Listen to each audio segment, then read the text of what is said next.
Well, hi again, everybody, and welcome to this week's edition of Inside Furman Athletics. I am Dan Scott, the voice of the Paladins. As always, very happy to be with you from our perch inside the radio broadcast booth here at Paladin Stadium, where, as we record this, we're overlooking the playing field, and they're setting up for Saturday's commencement ceremonies. Graduation time has come again here at Furman. Recording this on Wednesday morning, May the 4th. And our guest is Adam Herendeen, the women's tennis coach, who is leading his team into the NCAA Tournament this weekend at Durham as the number 3 seed, making the 14th appearance in program history in the NCAAs and coming off of their 21st Southern Conference Championship. So, first of all, congratulations on all that. Secondly, you kind of like this winning thing, don't you?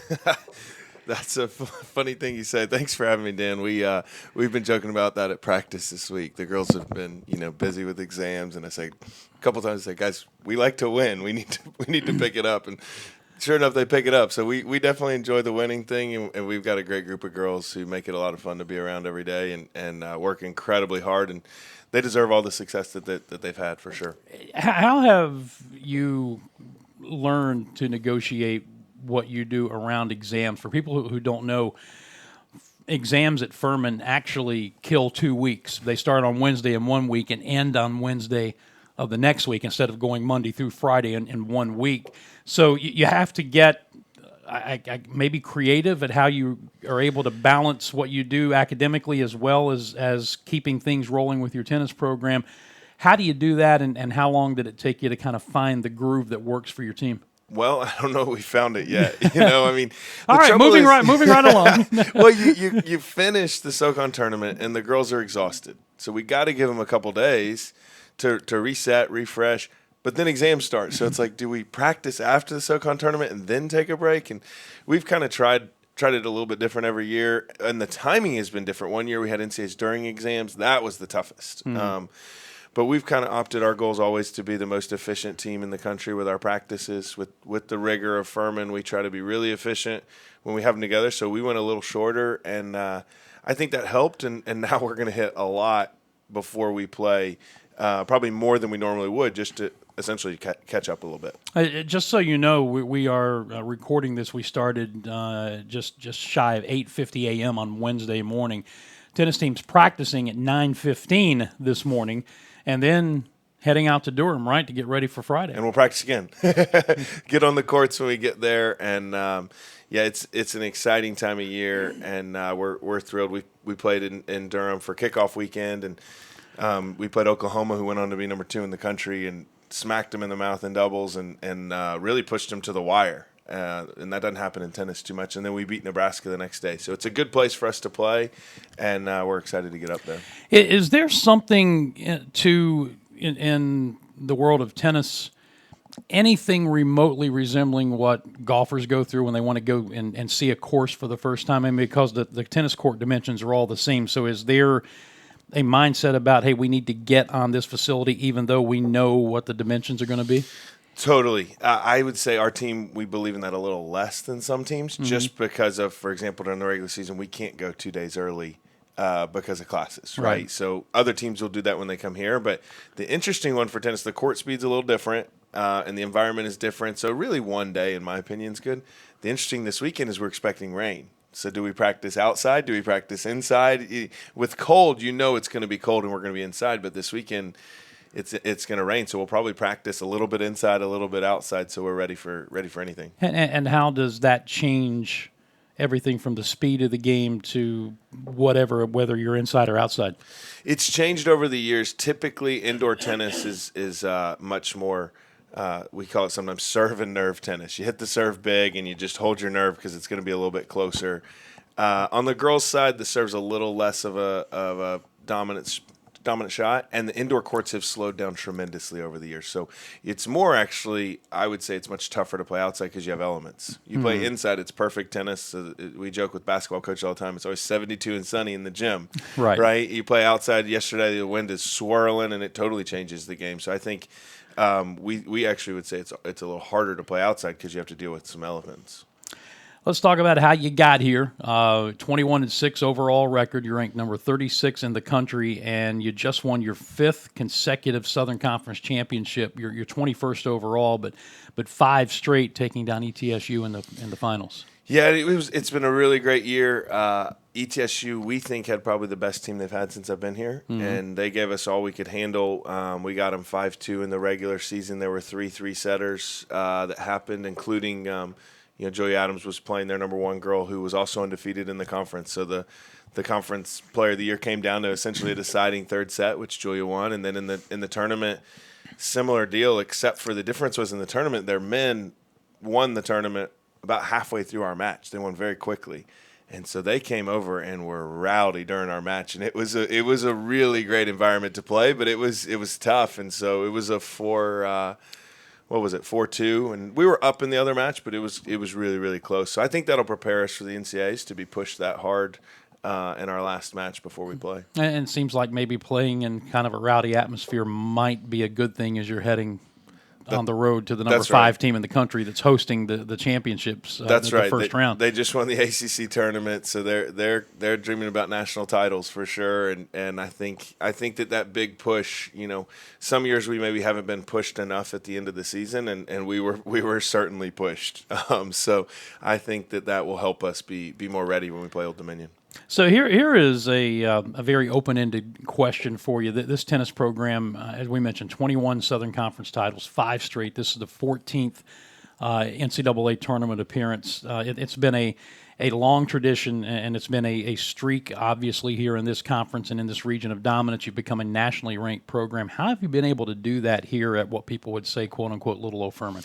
Well, I was fortunate to follow one of the greatest coaches around. I mean, Debbie Southern had an incredible career here. She was here 31 years, had some incredible teams. And when I got here, we weren't nearly as good as they were at one point, and as obviously we are now. But we had some good players, and we've just our motto is one day better. We just try to get a little bit better every day.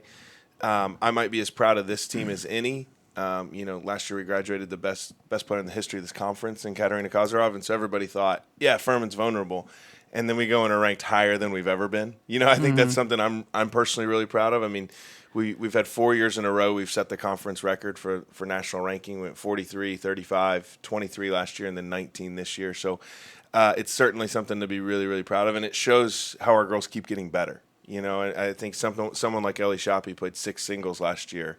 So for her to go 20-0 at SoCon play at 1 doubles and 2 singles, and to make the NCAA tournament in doubles is a huge credit to how hard our girls work and keep getting better. Well, and that's the difference between having a flash-in-the-pan team that's good occasionally and having a program that's been built on a foundation. And just look right across from where we are now to Timmons Arena, go back 4 or 5 years.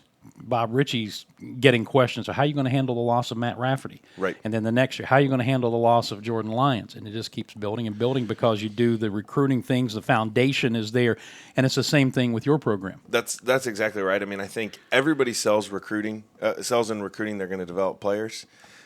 We just think that we do it at a little quicker rate. We're not going to go on the transfer portal as much as people. We're not going to go and find these superstar recruits. We're going to go find superstar kids that fit at Furman and that want to work. We tell them every day, you made a hard choice. Your professors are going to really make you work in the classroom, and then we're going to make you work on the court. But to me, that's fun, right? Like we want to see our kids develop as people and as tennis players, and we've been fortunate, and I think that's the biggest key to success for all our teams at Furman is the people we're able to develop. I had a chance to talk to lacrosse senior Ellie Roser on our In the Crease program earlier this week, and she's a senior, and we were kind of looking back at the beginning of her career, and the reason I bring it up is because you talked about the professors are going to push you hard, we're going to push you hard.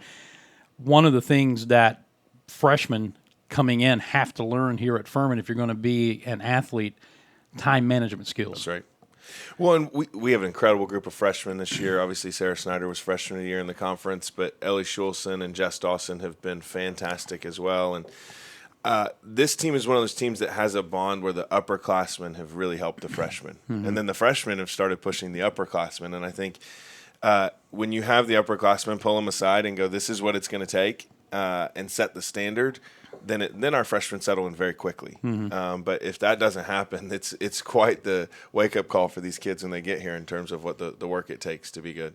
This is Adam Herendeen. He is the women's tennis coach here at Furman. A little bit later today, again, we're recording this on Wednesday, dropping it in the mid to late morning on Wednesday. They'll be heading out. I always want to say by default by bus, but you guys won't travel by bus. We travel by van. By van, that's right. And head to Durham for the NCAA Regionals, which begin on Friday. They'll take on Old Dominion at 1 p.m. at the Ambler Tennis Stadium on the campus of Duke University. Haven't played Old Dominion since 2005, long before you got here. Won that one. They have a 4-2 all-time series lead in the previous 6 meetings. What do you know about this year's Old Dominion team, other than the fact that they're ranked 31st? Sure. Yeah. I mean, so when I got to Furman, the goal was to be the best mid-major team in the country.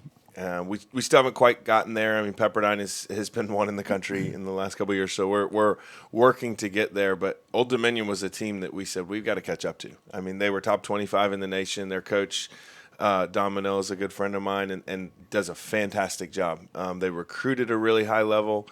And this year they went to kickoff weekend when we played Oklahoma and Nebraska.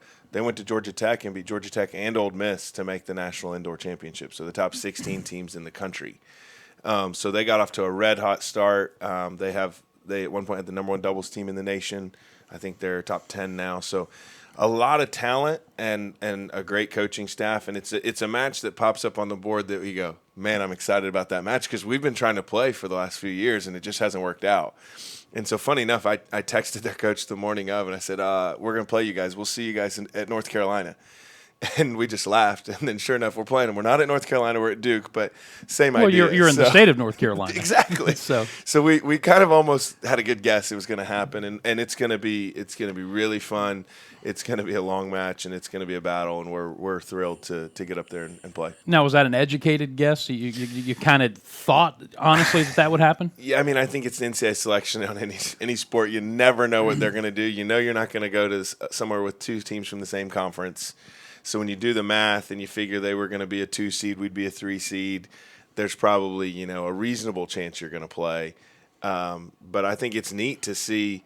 I didn't know if they'd put 2 mid-majors in a 2 versus 3 match. I can't think of too many times that's happened. So I think it's really neat to see the respect that both programs have from the committee to go, these are the rightful teams. It doesn't matter the conference affiliation or the budget they have. These are the best teams for this bracket. Number 3 seed for the 4th time in program history. That's right. We've been a 3 seed the last 3 NCAA tournaments.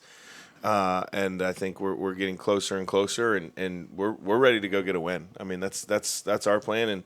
And we played Duke earlier this year, and it was 6-1, but we really think we can push anybody in the country. And so we incredibly deep with our freshmen at the bottom of the lineup, and the way we play doubles, and we think that we can go toe to toe with anybody. So we're excited, and we're going to be ready to go. So the field, besides of course Old Dominion as a 2 seed, you as the 3 seed, and number 1 seed Duke, Quinnipiac rounds it out. So that's the 1-4 matchup. Correct. 2-3, and then the winners will play Saturday to advance to the quarterfinal round. Saturday at 4 o'clock. They actually, so the rule is the 2 and the 3 seed play first, and then the 1 and 4 have to play after. And they scheduled their match 3 hours after ours without warm-up courts. So I'm like, you guys are crazy to schedule that match only 3 hours. We're going to go 3 hours, and then you got to warm up. So I think it's going to be one of those matches that you never know when you play to clinch, when you play to 4 points. But we think it's going to be one of those matches that's going to go a long time. And we'd like to see Duke just waiting around to see who they get a shot at. You referenced something in passing a moment ago. We get a chance maybe to break a little bit of news here, depending on when you're actually watching this. But later today, it will be announced that Julie Adams and Ellie Shoppy have been chosen for the NCAA's individuals coming up at the end of the month in Champaign, Illinois. So that's a great honor for them. Yeah, we're thrilled for them. I mean, so we have 3 NCAA tournaments in tennis. We have the team tournament, which is obviously by far the biggest and most important. And here at Furman, we really focus on the team. But we also have a singles and a doubles tournament. And our goal is to have somebody in all 3 tournaments. And, last year We actually won a round in singles and a round in doubles. We were 1 point away from beating the national champions in doubles. So it's a really exciting honor for them, and they're really deserving. I mean, they're 19-4 this year. Oklahoma had the #1 doubles pair in the country at one point, right before we beat them.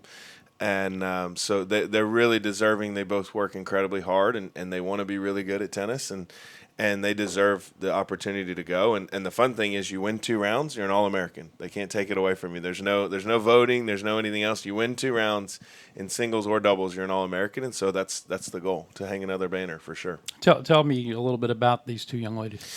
So Julia's a senior. She's been with us for 4 years, and she's one of the fastest improving players in the country. I mean, she has just put in an incredible – everybody talks about how hard their players work, but she has put in an incredible number of hours, and she's incredibly coachable. I mean, she comes for an individual session with us pretty much every day and just keeps getting better and better, and people just keep thinking now that that's the limit. And I think she has a whole nother gear to go to for this tournament. I would argue, she hasn't lost in – weeks, and I would argue there's a whole nother gear that she can get to for this tournament. And then Ellie Shoppy's a sophomore. To make the NCAA tournament as a sophomore is a big deal, and she has a huge game and a huge upside, and she's just kind of really become, in a lot of ways, the heart of our team. She brings a lot of energy, and she's a very aggressive player, fun to watch. In the SoCon tournament, in the finals, the #2 girl for ETSU played an unbelievable second set. Matches on the line, championship on the line, and the girl played unbelievable. And I told Ellie, we got to go take it. Like, she's going to bring it. You can't let her give it to you. You got to take it. And she came out and just served world class. I mean, the poor girl just had no chance. I mean, so she has the ability to take the racket out of somebody's hand and just serve at a huge level and hit a huge forehand. So we're thrilled for them, and I think the best is yet to come for both of those young ladies for sure. All right, and quickly before we get into wrap-up mode, the rest of your lineup will be who? For the tournament, it'll be Madison Dillon. She's technically a senior, but she's coming back for her 5th year, so she's at 3 singles. Sarah Snyder, freshman of the year, is at 4. Ellie Schulson is at 5, also a freshman. And then Jess Dawson, our freshman from England, is at 6. And she was, probably she's the one who doesn't get the recognition playing lower, but she's probably one of the biggest keys to our success because she's been that point for us every time. And against a team like Old Dominion, they're going to be really good at that spot too, but I think she deserves a lot more credit, and she's got a lot of talent and a lot of upside, and she's going to be a really good player for us in years to come. Sounds like you're excited. Pretty excited, yeah. I think we could just play the match now. We could forget practice and just go get on the van. I'm not sure that Old Dominion would agree to that, but that's I guess another story for another time. All right, so again to recap, we're dropping this on Wednesday, so 1 p.m. Friday at Duke against Old Dominion in the first round of the NCAA tournament, and then the winner will face the winner of Duke and Quinnipiac on Saturday. That's right, Saturday at 4 for the winner. And they have, if you can't make it out, they got live streaming, and obviously they'll have the live stats, but you can watch. I think their cameras are free now, so you can watch, and it should be a really, really great match. Well, as an old football coach was told one time, we're with you win or tie, right? That's right. So no pressure. No, listen, it's great to get a chance to catch up with you again. I know we talked a bit back in the fall, the early winter, and to see this team do what it's done and continue to be a standard setter in this conference and what you're doing on the national level is just outstanding. And Let's go make some waves. We want to make a run. That's our plan. All right, that's great. That is Adam Herendeen. He is the women's tennis coach here at Furman, and this has been this week's edition of Inside Furman Athletics. Be back with you again next week with another one, and also coming up on Monday, don't forget, it's our interviews with Stacy Johnson-Whitfield, the softball coach here for the weekly windup, and Kirkland Lewis in the crease, our women's lacrosse features, will be coming next Monday.